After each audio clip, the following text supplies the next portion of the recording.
Jom kita test satu lagi mic daripada jenama terkenal, Fantech Professional Streaming Microphone.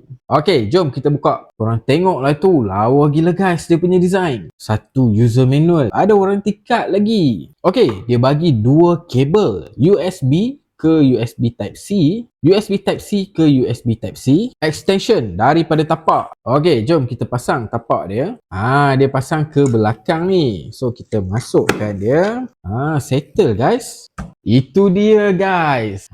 Kita dah pun pasang kita punya Leviosa mic. Okey, dekat bawah dia menggunakan Type-C. Sebab itulah dia bagi Type-C ke Type-C untuk kita nak cucuk dekat kita punya smartphone. Dan Type-C ke USB Type-A ni untuk kita cucuk ke komputer kita. Dekat bahagian tepi ni, kita boleh monitor suara kita. Tengok guys, kita dapat surat greeting daripada CEO dan juga founder Fantech. Rasa macam dihargai guys. Okey guys, nampak tak lepas kita cucuk ke smartphone dia menyala lampu. Okey, ni kita cakap tanpa mic. Dan ni pula adalah kualiti bunyi dengan mic Fantech Leviosa Live. Follow for more.